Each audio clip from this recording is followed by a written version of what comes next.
Alors bonjour et bienvenue, je suis extrêmement heureuse de vous accueillir sur un nouveau sommet Terre à grandir, un sommet Vivre les émotions en famille. Alors je suis Fabienne Clavier, je suis l'organisatrice déjà de plus de 10 sommets Terre à grandir. Vous avez peut-être participé à un sommet grossesse, bébé, petite enfance, adolescence, Vivre les émotions en famille, parents du monde de demain, tout ce qu'on n'apprend pas à l'école. Il y a eu plusieurs versions de ces sommets. En tout cas, tous ces sommets ont déjà accueilli plus de 120 000 auditeurs qui ont pu transformer leur vie de parents grâce au partage de tous ces intervenants et je les en remercie vraiment vivement. Alors l'objectif de ce sommet Vivre les émotions en famille, c'est bien sûr d'avoir des prises de conscience, d'avoir des outils, des clés, des ressources pour mieux comprendre nos propres émotions, mais aussi celles de nos enfants, et d'apporter plus de sérénité, plus de calme pour avoir de belles relations avec nos enfants, avec nos proches, avec les gens qui nous entourent. Voilà, dans ce sommet, donc, je m'entoure de coachs, d'auteurs, d'éducateurs, de psychologues qui vont vous apporter le meilleur de leur expertise et je les en remercie vivement. Je vous invite à écouter dans ce sommet les conférences qui intuitivement vont vous attirer, même s'il y a de belles pépites dans chacune des conférences. Peut-être que vous n'aurez pas la possibilité de toutes les regarder, mais allez surtout vers celles qui vous attirent et de mettre en action, en tout cas, les conseils et les ressources que vous proposent les intervenants. C'est comme ça que ça permet de pouvoir transformer et de faire bouger nos vies aussi. Donc les conférences sont bien gratuites le temps du sommet pendant 48 heures à partir du moment de leur diffusion.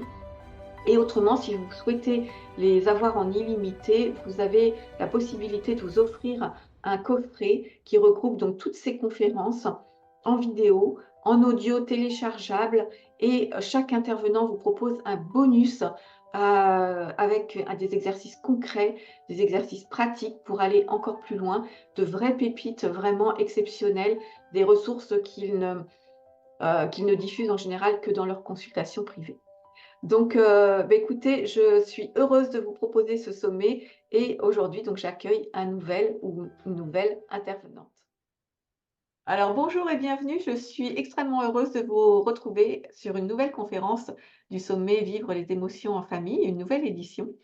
Et donc aujourd'hui, je suis extrêmement heureuse d'accueillir de nouveau sur un sommet Terre à grandir, Edna Guccia. Bonjour Edna.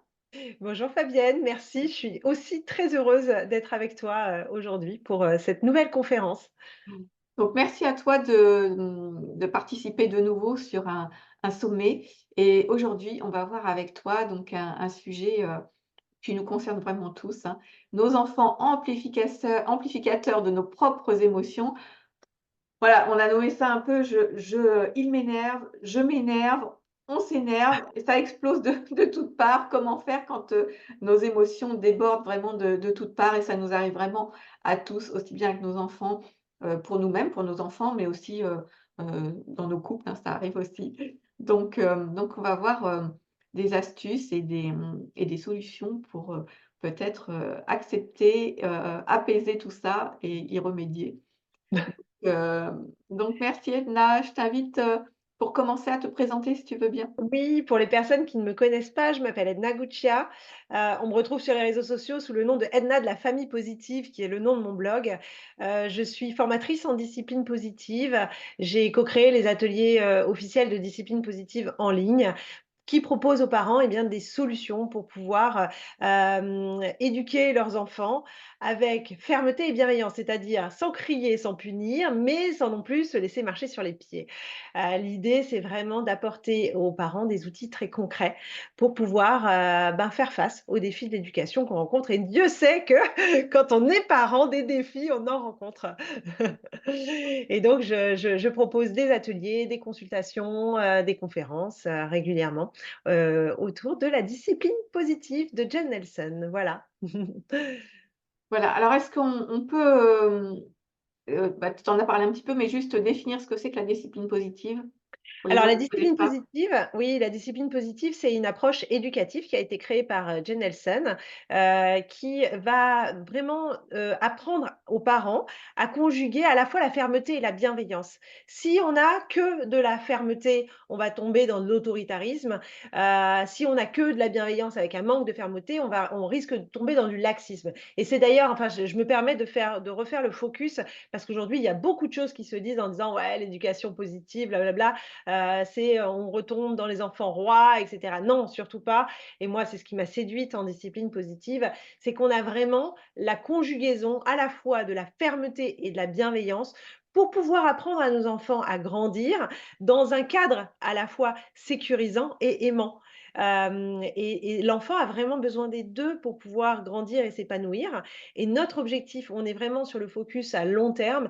Notre objectif en tant que parents, c'est d'amener nos enfants à grandir pour qu'ils deviennent des adultes épanouis, responsables, autonomes, bien dans leur basket, bref, tout ce qu'on leur souhaite. Et c'est vrai que la partie émotionnelle, puisqu'on est là pour parler des émotions, la partie émotionnelle et la gestion, sans parler du contrôle, parce qu'on ne contrôle pas nos émotions, la gestion de nos émotions va être déterminant aussi pour, notre façon d'être au monde, à la vie et d'être, vis-à-vis des autres. Parce que les interactions qu'on va avoir avec les autres vont être à la fois générateurs d'émotions agréables ou désagréables, hein. J'aime pas parler d'émotions positives ou négatives, je pense qu'on sera plusieurs à le rappeler.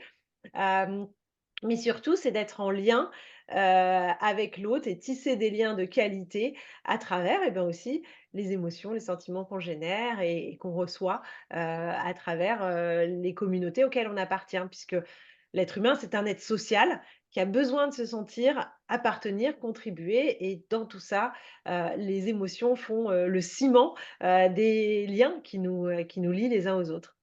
Mmh. Alors du coup, c'est tout ça, voilà, il y a des outils, il y a tout ce que tu viens de dire, à propos de la discipline positive. Mais à côté de ça, effectivement, par moment, même si on a des outils, on déborde aussi émotionnellement. Ça déborde aussi et ça arrive aussi qu'effectivement, nos enfants nous énervent, qu'on s'énerve, que tout le monde s'énerve, qu'on ait tous des émotions, un peu débordantes et qu'est-ce qui se passe exactement justement quand, Alors et moi on a beau j'aime avoir bien des dire outils, hein, il y a un ouais, truc qui se j'aime passe bien quand dire que c'est OK, en fait, parce que c'est ce qui fait l'essence de l'être humain, ouais. nos émotions. Si on était coupé complètement de nos émotions, ce serait triste, dramatique. Nos émotions, ça on pourrait se mettre en danger également, si on n'avait pas nos émotions. Donc oui, on ressent des émotions, c'est la façon dont on va les exprimer, la façon dont on va les accueillir qui va être déterminant dans, notre façon d'appréhender le Mmh. monde. Mmh. Et en fait, il y a quelque chose de très, aujourd'hui, les émotions, on en parle beaucoup. Il y a pas mal d'études, qui ont été faites et quand on parle de nos enfants amplificateurs de nos émotions, en fait, j'ai emprunté cette expression à un collègue à moi qui me disait, quand tant qu'on n'a pas d'enfant, en fait, on n'imagine pas à quel point l'arrivée d'un enfant va être un amplificateur. C'est-à-dire que, moi, je sais que j'ai jamais commencé à avoir autant peur pour moi ou pour quelqu'un du Ouais. jour où j'ai eu des enfants. Mmh. Il y a cet amour débordant que ce petit bout de chou là, quand on nous l'amène, à la maternité, qu'on ne connaît pas et ouais, on l'a porté mais on ne le connaît pas. Cet amour débordant, cet amour inconditionnel qu'on a, pour nos enfants, souvent, c'est quelque chose qui est au-delà de ce qu'on avait pu ressentir jusqu'à présent.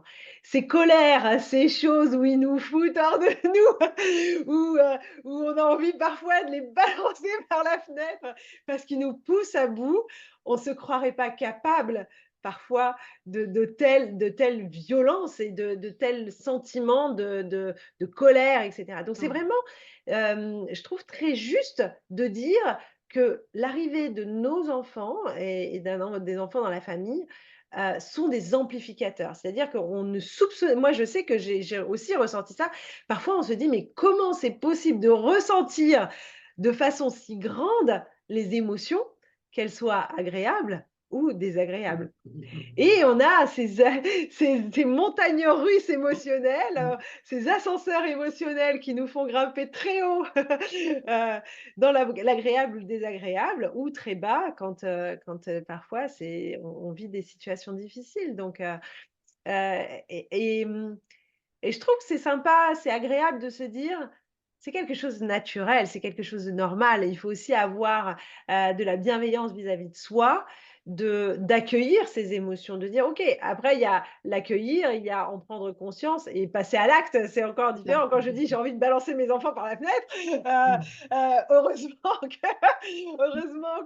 qu'on le fait pas, mais voilà, et on va apprendre là-dedans, on va aborder tout ça en disant: OK, comment quand ça part dans tous les sens, comment on va calmer ça? Et je trouve que c'est intéressant de revenir sur cette, explication de Daniel Siegel. Donc Daniel Siegel, c'est un neurologue américain qui a vulgarisé le fonctionnement du cerveau. Il a écrit 2 livres, d'ailleurs je crois qu'ils sont juste derrière moi.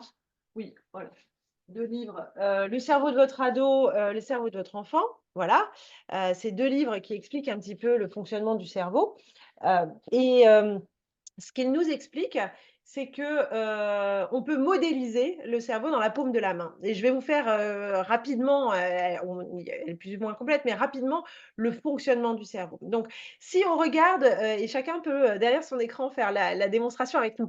Si on regarde, notre main, on a ici le tronc cérébral, donc au niveau, c'est ce qu'on a, juste, au niveau de la nuque là. Mmh. Le tronc cérébral, quand on plie notre pouce au milieu de la main, là, on est dans la zone limbique du cerveau, dans le cerveau reptilien. Voilà, on est au centre du cerveau. C'est dans ce centre, du cerveau qu'on a les réactions sous stress. C'est quelque chose d'archaïque, et en fait, on a 3 types de réactions quand on est sous stress. Le premier type de réaction, c'est l'attaque.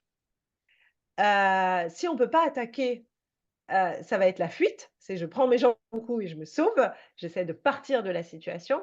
Et si on ne peut pas prendre la fuite parce qu'on va se faire rattraper ou que voilà, on est coincé, alors ça va être la sidération, c'est-à-dire le blackout, on est, tétanisé, on ne bouge plus.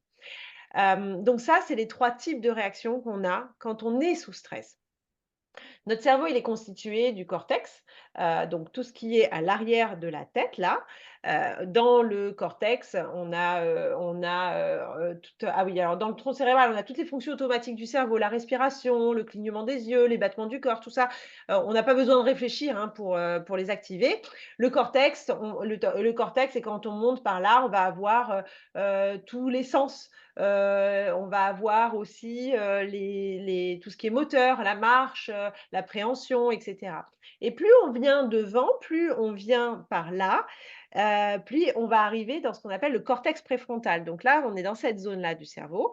Le cortex préfrontal, c'est la zone du cerveau qui, va traiter tout ce qui est fonction supérieure du cerveau, la Mmh. capacité à résoudre des problèmes, la capacité à avoir de l'empathie, à être en lien avec l'autre, à trouver des solutions, à faire des opérations complexes, à l'organisation, À raisonner. s'organiser, À voilà, raisonner.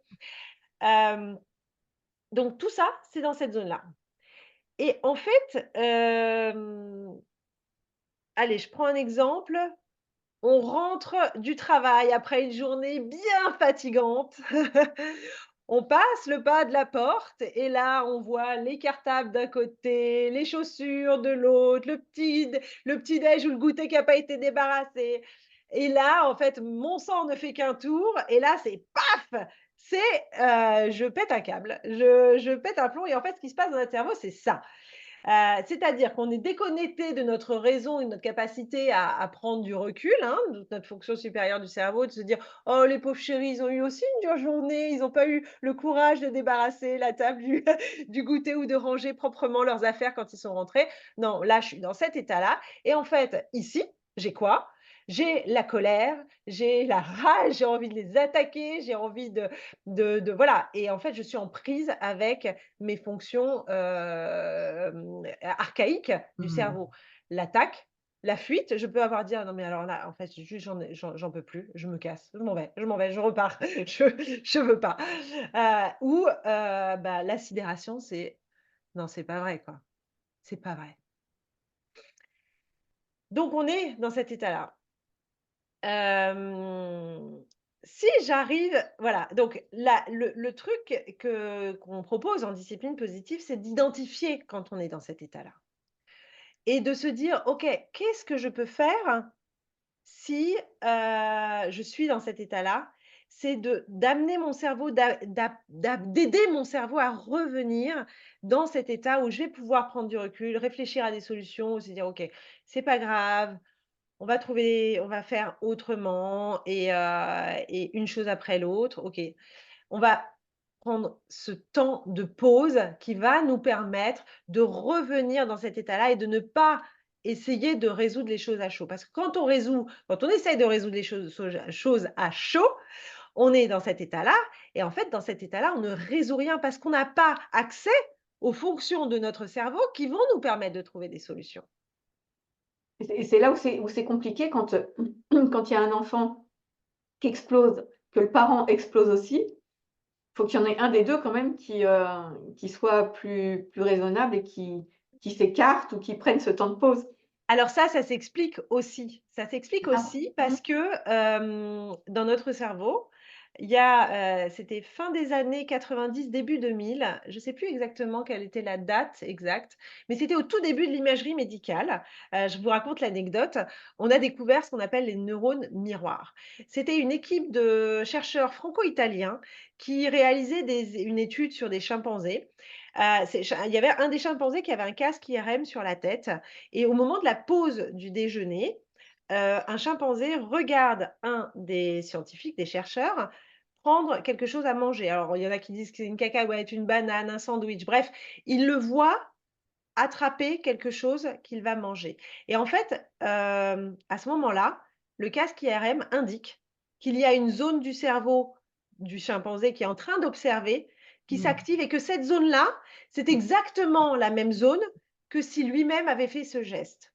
Mmh. C'est comme ça qu'on a découvert les neurones miroirs et ça veut dire que quand j'observe quelqu'un, j'ai dans mon cerveau les mêmes zones qui s'activent que si moi-même je faisais l'action. Mmh. C'est ce qui va expliquer, par exemple, que quand, on est en face de quelqu'un qui bâille, ah et ben, j'ai envie de bâiller. Ouais. C'est ce qui explique, que quand je vois quelqu'un qui se fait mal ou quelqu'un qui a beaucoup de peine et tout, j'ai envie de pleurer.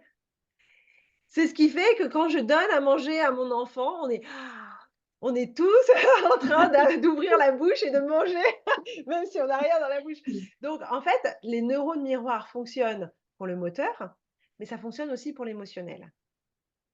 Et c'est pour ça que c'est très intéressant ce que tu dis, je rebondis sur ce que tu viens de dire, c'est que quand mon enfant fait une crise, en fait, quand moi je le vois faire une crise, dans mon cerveau, c'est comme si c'est moi-même qui vivais cette crise-là. Et quand on est dans cet état-là, en fait, il y a de grandes chances qu'en quelques secondes, au plus minutes, Ouais. en fait, en face, tout le monde soit dans le même état. Et c'est là que, si j après avoir vu les cartables et que les manteaux et tout jetés par terre, que je rentre dans le salon, que les enfants sont tranquillou en train de zapper, ou de regarder je sais pas quoi.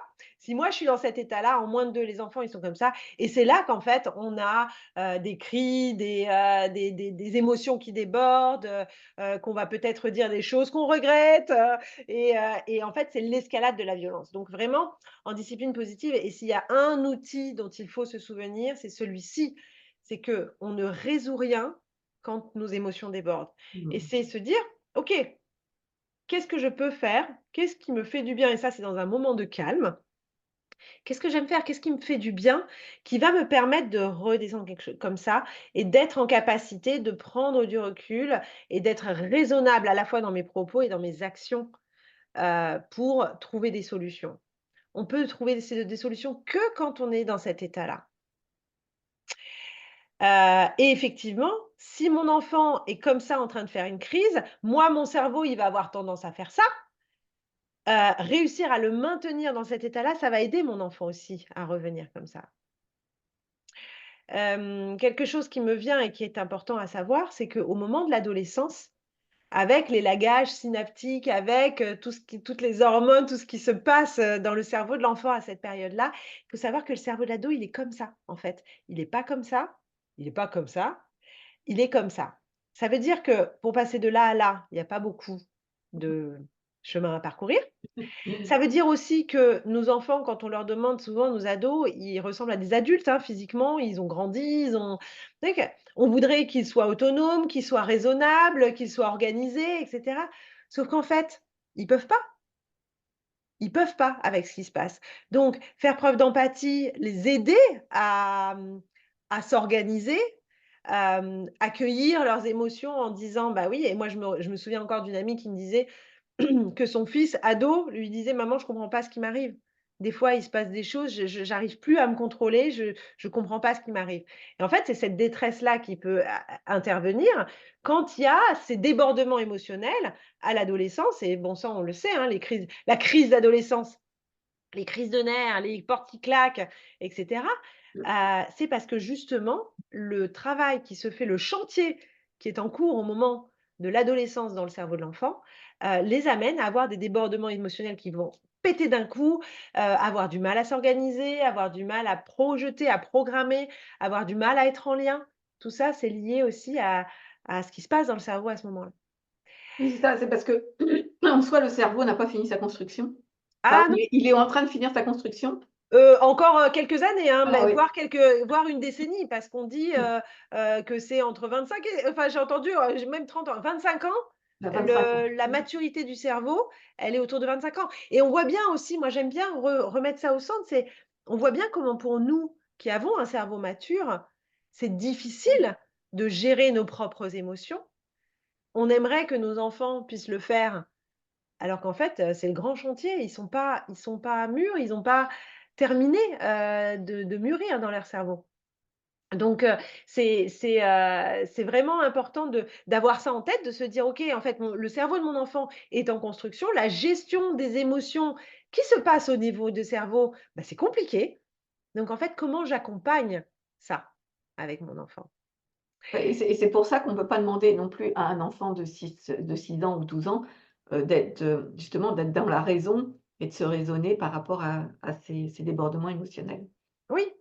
Et on va, ce travail-là que je vous propose de faire, de vous dire: «OK, on se pose à un moment donné et on se dit: "OK, qu'est-ce qui me fait du bien?"» parce qu'on fait mieux aussi, on le dit beaucoup en discipline positive, on fait mieux quand on se sent mieux. Qu'est-ce qui me fait du bien? Je vais être plus à même de résoudre un problème ou de gérer mes émotions, si je me sens bien. Donc qu'est-ce qui me fait du bien? Est-ce que c'est aussi faire de la respiration en pleine conscience? Ça aussi, il faut savoir qu'aussi on est dans l'observation de ce qui se passe dans notre corps.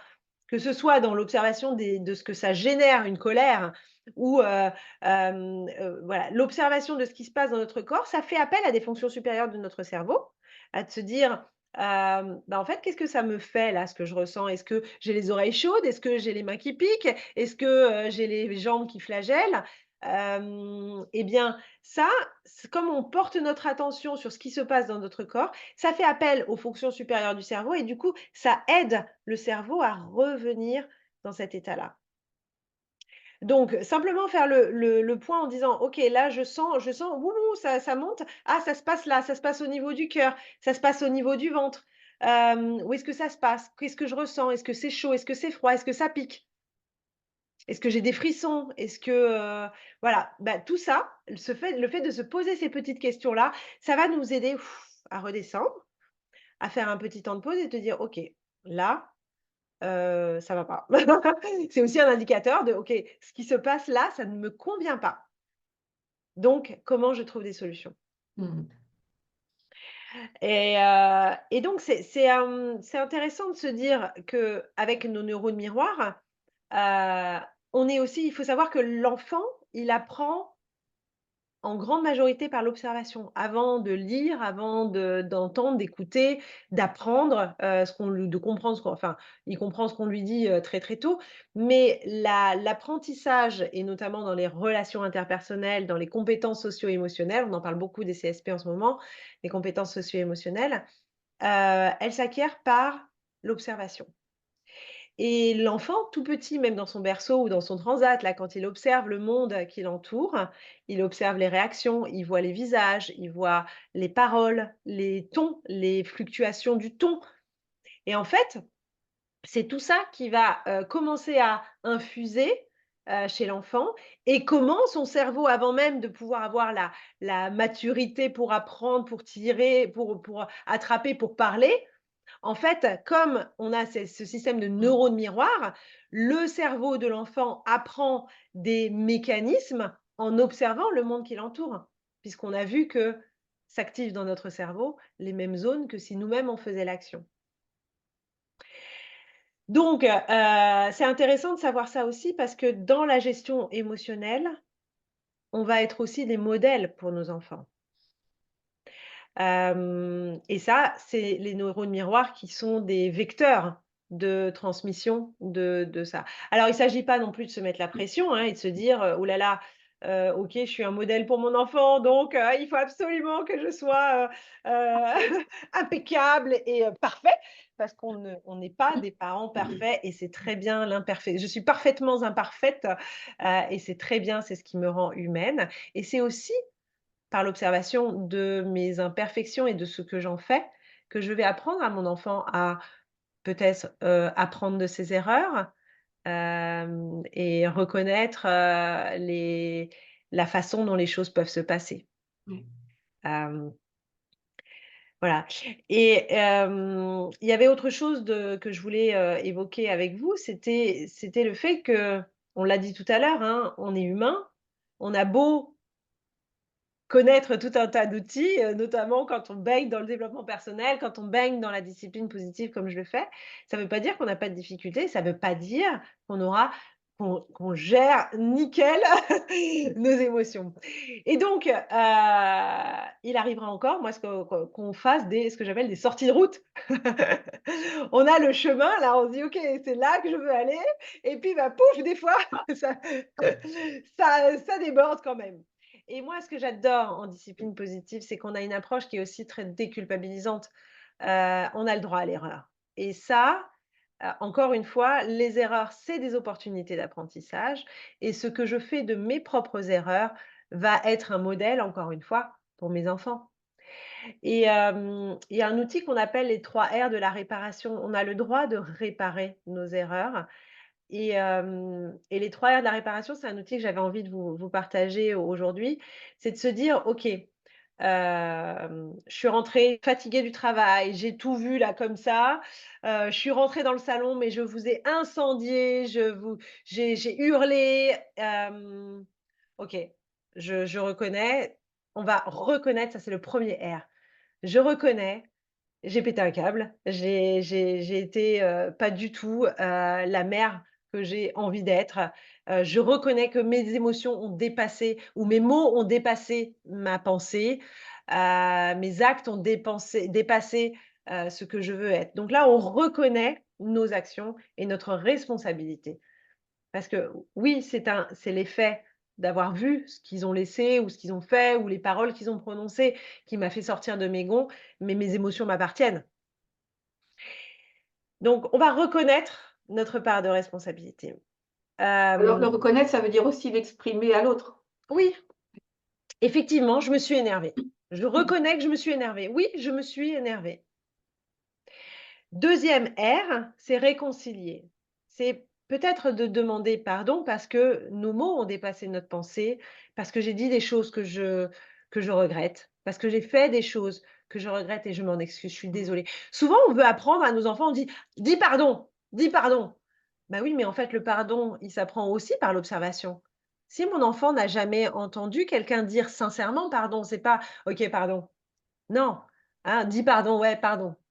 S'il n'y a pas de sens derrière, ça ça ça sert à rien. C'est bien ça qu'on veut transmettre à nos enfants. Donc demander pardon, s'excuser sincèrement, ça va être aussi apprendre à notre enfant à le faire. Et souvent, bah, quand on dit: «Bah, je suis désolée de m'être comportée comme ça, je suis désolée d'avoir prononcé ces mots, je suis désolée d'avoir fait preuve de, voilà, de cette violence», parce qu'une colère, elle peut vraiment impressionner et elle peut être violente pour les enfants. Hem eh bien, ça va et dire que c'est pas comme ça qu'on a envie d'être. En fait, ça va être aussi une façon de les réconcilier et peut-être que souvent et d'ailleurs souvent à ce moment-là, les enfants disent: «Oui, oui, en même temps, c'est vrai que tu nous l'as dit plusieurs fois qu'il fallait pas laisser traîner les affaires» ou voilà. Si on le fait dans un on est d'accord, hein, que ces 3 R, il faut les faire dans un moment de calme et il faut le faire en toute sincérité, hein. C'est cette intention de reconnecter avec l'enfant. On n'est pas dans l'application d'une recette. OK, alors là, j'ai fait comme ça, je vais faire un 3 R. On est dans une intention qui est de prendre soin du lien qu'on a avec eux. Ni dans la manipulation. C'est pour ça, c'est ce qui va faire la différence entre la manipulation, et l'application d'outils bienveillants, et fermes à la fois. Parce que là, j'arrive à la partie fermeté, c'est le troisième R, c'est résoudre. C'est OK, en fait, ce que je vois, c'est que ça fait 10 fois, 100 fois que je vous demande de pas laisser traîner vos affaires ou de débarrasser votre petit déj ou de débarrasser enfin je ne sais quoi ou ranger votre chambre et en fait ça ne rentre pas. Donc j'ai beau faire de reconnaître mes torts, j'ai beau m'excuser pour ce que j'ai fait et ce que j'ai dit. Maintenant si demain ça recommence, il y a de grandes chances en fait que ça reparte, pour un tour, en fait. Mmh. Donc le résoudre, c'est le troisième R, le résoudre va être de dire: «OK, comment est-ce qu'on peut faire pour que ça ne se reproduise plus?» Et là, on pose le cadre. Mmh. C'est typiquement cet outil-là, il illustre très bien cette notion de fermeté et de bienveillance qu'on a en discipline positive. Dans les 2 premiers R, on est clairement dans la bienveillance. Dans la bienveillance vis-à-vis de soi. Je reconnais mes torts, je reconnais aussi mes propres émotions et ça, c'est aussi une étape, c'est-à-dire avant de pouvoir gérer nos émotions ou mieux les appréhender, c'est aussi de les reconnaître et de mettre des mots dessus. Donc là, on est dans les 2 premiers R, reconnaître, réconcilier, on est dans la bienveillance. Par contre, dans le troisième R, qui est résoudre, on est dans la fermeté. Je repose le cadre et c'est là de ma responsabilité en tant qu'adulte, en tant que parent, en tant qu'éducateur, de poser le cadre. Ça, ce n'est pas acceptable. Donc, qu'est-ce qu'on peut faire? Et on va chercher des solutions ensemble à ce moment-là. Qu'est-ce que toi, tu peux faire? Qu'est-ce que moi, je peux faire? Comment est-ce qu'on peut agir plutôt que de partir dans des situations qui nous emmènent là où on était il y a, 1 heure ou 2 ou hier ou parce que encore une fois, c'est dans un moment de calme qu'il faut faire ça. Donc le résoudre va poser le cadre et on a encore plein d'outils en discipline positive qui vont nous amener à poser ce cadre, le co-construire. On est beaucoup dans la co-construction parce que quand on est dans la co-construction, c'est aussi beaucoup plus facile d'amener nos enfants à respecter ce que eux mêmes ils ont contribué à mettre en place. Donc peut-être que mon enfant, il me dira, «Ah bah, j'ai pas eu le temps» ou «J'avais, un truc urgent à faire et après j'ai oublié».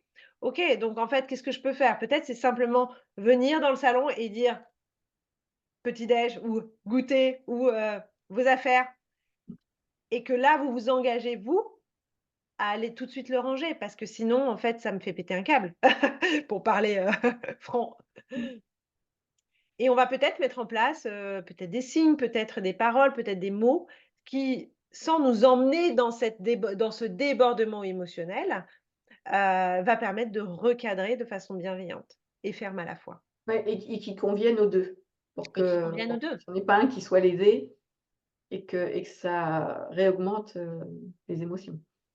Quand on est dans la recherche de solutions, on est vraiment dans comment on fait un pas l'un vers l'autre, Ouais. comment on va trouver des solutions qui nous conviennent à tous les 2. Et quand on est dans une recherche de solutions, on n'essaie pas de trouver une solution qui va être gravée dans le marbre. OK, on fait comme ça et puis ça changera plus. C'est OK, on va essayer ça et on voit si ça marche.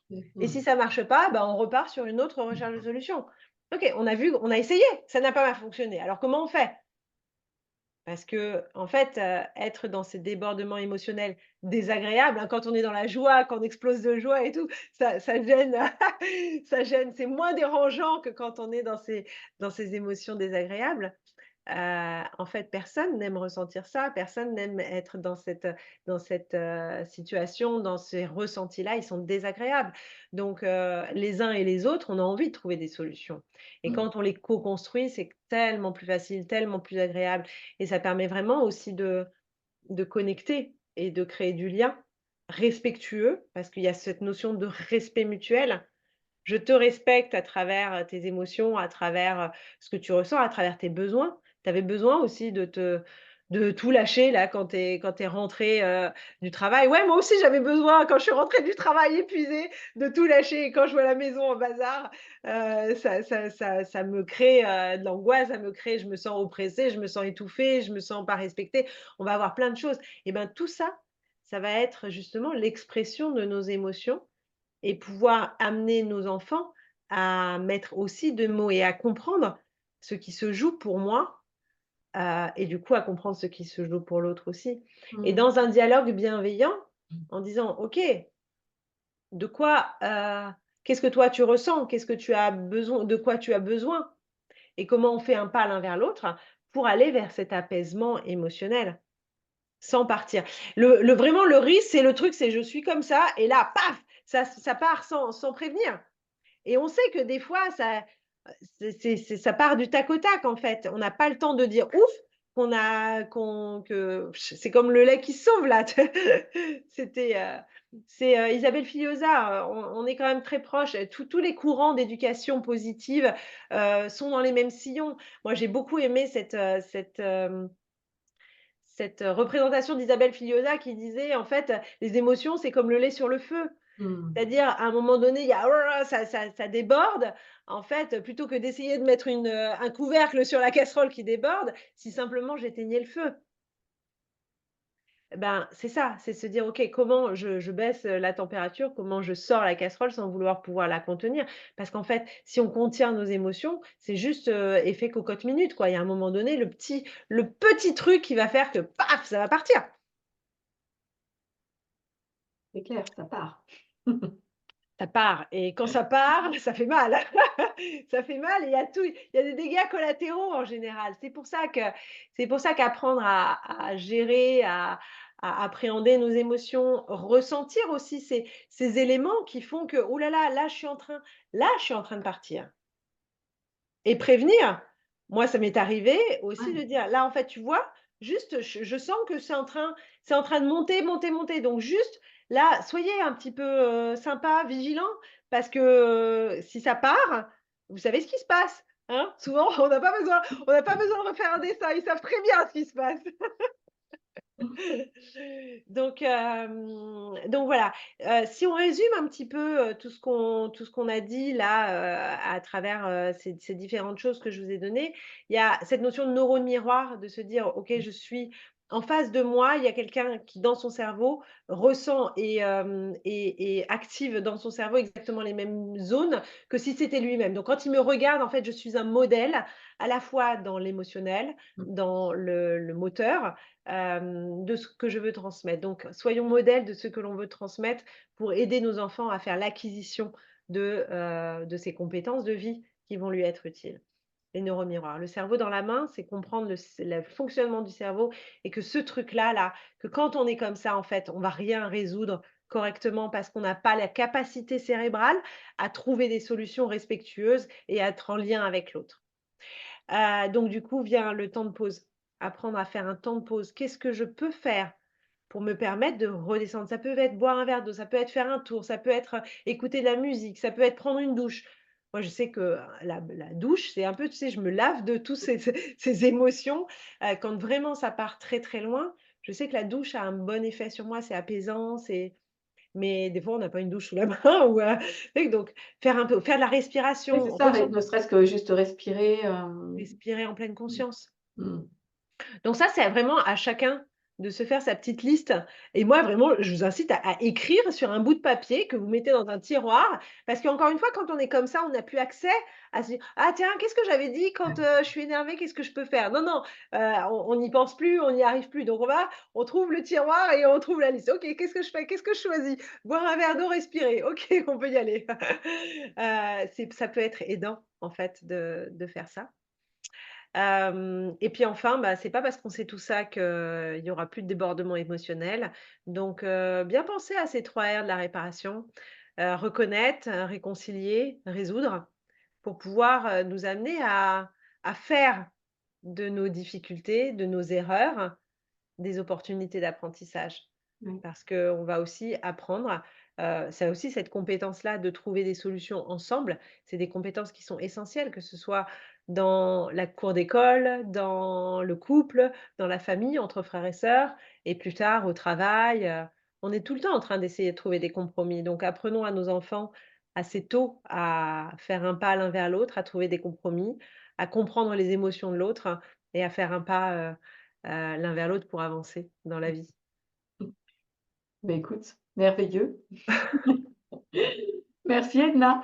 Et donc pour répondre même encore plus, si jamais vous avez des enfants, bah, des fois qui font des colères ou même vous, hein, Edna va proposer un atelier, en direct. Donc cet atelier, hein, sera donc le jeudi 4 avril à 14 heures, de 14 heures à 15h30, on va prendre 1 h 30. Donc si vous écoutez cette conférence, et que l'atelier n'a pas encore eu lieu, donc vous aurez le lien pour, vous connecter, dès le 4. Et si jamais, la voilà, l'atelier a déjà eu lieu, vous pourrez le retrouver, alors pendant 24 heures, le temps du sommet, et sinon vous le retrouverez dans le coffret du sommet qui regroupe donc toutes les conférences, tous les ateliers, des formations, voilà, tout plein de belles choses pour aller encore plus loin et avoir plein d'outils. Alors des fois, il en faut pas forcément plein, mais en tout cas, il y a pas que sur les émotions, il y a aussi, des outils sur le développement personnel, sur comment se connaître soi, parce que c'est important, comme tu disais, pour être le modèle de nos enfants, il faut aussi apprendre à se connaître soi. Donc ça, c'est important. Donc on vous retrouve donc, jeudi 4 avril, à 14 heures heure française, Paris, à Paris. Paris, Oui, et ça sera un atelier en direct et bien sûr, bah, moi j'aurai la joie, d'être en direct, avec, les personnes qui seront là pour répondre à toutes, vos questions et continuer d'avancer sur, ce fabuleux chemin, de connaissance de soi, de discipline positive et voilà, c'est un atelier vraiment sur la gestion de la colère, on fera des petits exercices ensemble, je vous ferai vivre, parce qu'on est vraiment dans cette approche-là en discipline positive de faire vivre les outils, pour mieux les intégrer, parce que c'est en les vivant qu'on les intègre mieux dans notre corps et dans nos habitudes et je serai là pour répondre à toutes les questions et comme ce sera enregistré effectivement, ça fera partie du coffret. voilà. Et donc, pour tous les auditeurs, il y a aussi, tu proposes aussi un cadeau à télécharger. Oui, comme je vous ai dit plein de choses et que ça peut-être, ça peut paraître aussi un petit peu confus, j'ai prévu de reprendre tout ce que je viens de vous dire dans un document que vous pourrez télécharger ou, je vous donnerai aussi des ressources complémentaires à consulter pour pouvoir, et bien, resuivre un petit peu, les différents éléments que j'ai évoqués dans cette intervention. Donc là, vous retrouverez donc le cadeau d'Edna, sur, il y a un bouton cadeau, à côté ou sous la vidéo. Vous retrouverez donc ce cadeau, ce super cadeau, et puis, vous retrouverez aussi tous les liens vers, le site, le blog et les réseaux sociaux d'Edna. Et puis vous avez aussi bien sûr un espace commentaire, comme dans toutes les vidéos, sous cette vidéo où vous pouvez laisser une question, un commentaire, bienveillant, vos prises de conscience aussi, par rapport à cette conférence, et Edna vous répondra dans les 48 heures de la diffusion de cette conférence. Ouais, avec beaucoup de joie. J'adore lire vos commentaires, vos remarques, répondre à vos questions s'il y a des choses qui peuvent émerger aussi, hein, depuis de ce que j'ai pu dire. Je serai là pour pouvoir, répondre à vos questions, vos commentaires et vos remarques. Et puis, bah, pour clôturer cette belle conférence, j'ai une question, Edna, que je pose à tous les intervenants, ma petite question fil rouge du sommet. Qui est, est-ce que tu veux bien nous partager un moment que tu as vécu, dans l'enfance, l'adolescence, que tu as vécu émotionnellement assez fort et qui t'a peut-être soit donné des ailes, soit au contraire, ben, freiné dans ta vie d'adulte? Bah, je vais partager une anecdote. Alors c'est pas, tant d moi j'ai été maman à 25 ans, donc j'étais Mmh. relativement jeune et c'est vrai que ce truc-là des 25 ans, quand je parlais de la maturité cérébrale à 25 ans, on imagine qu'en fait j'étais peut-être à peine, à peine mature et j'ai eu une profonde satisfaction le jour où, justement, monter dans les tours comme ça, je vous partage cette anecdote et c'est vraiment ce sentiment d'accomplissement ou de se dire: «Yes, j'ai réussi quelque chose» quand, un jour, j'étais en train de parler avec mon fils, mon numéro 2. Moi j'ai 3 fils, le et il devait avoir à peine une dizaine d'années et là ça monte dans les tours, ça monte dans les tours, ça monte dans les tours et à un moment donné, il commence à se lever pour partir alors que j'étais en train de lui parler. Et je lui dis: «Hé, tu restes ici, je suis en train de te parler là». Et il me regarde, il me fait comme ça. Je fais: «Bon vas-y, on en reparlera».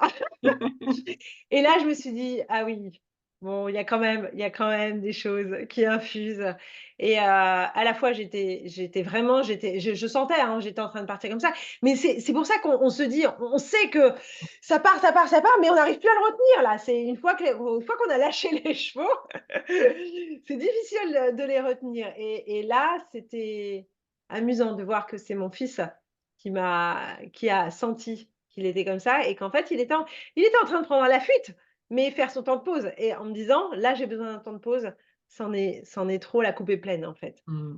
et on a pu réaborder et ça, j'avoue que quand je repense aussi à ce moment-là, je me dis: «Ouais, il y a quelque chose La d'accompli». transmission est faite. Ouais, il y a un accomplissement et voilà. Mais c'est marrant que ce soit cette anecdote qui vienne,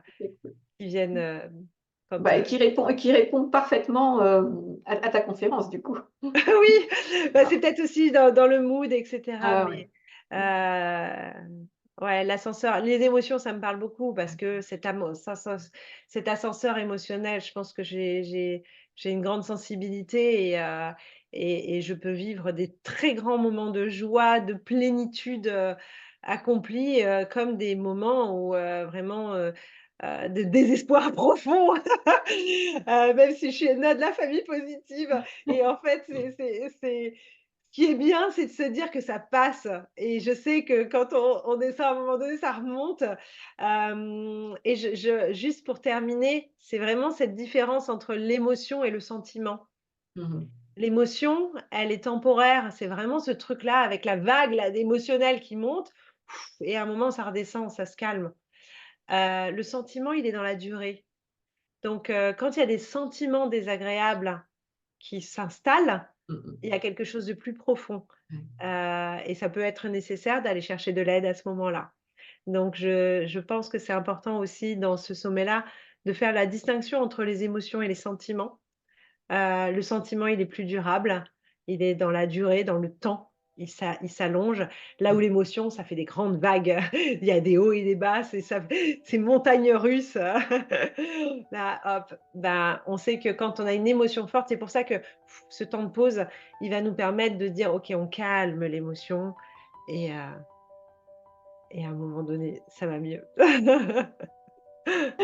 Eh beh, écoute, merci Edna encore pour cette belle intervention et tout ce que tu viens de nous partager. Merci beaucoup et donc on se retrouve Merci. donc sur l'atelier et donc bah, moi je vous retrouve aussi sur une autre conférence, du sommet «Vive les émotions en famille, Noël et Ouais, j'ai hâte de voir, tout ce que tu nous as encore concocté. C'est à chaque fois des sommets incroyablement riches, des intervenants, extraordinaires. Donc, encore une fois, moi, merci. J'aurai l'occasion de te le redire, mais merci Fabienne Merci pour, beaucoup. tout ce que tu Merci. proposes. Très vite. Bye Ciao. bye.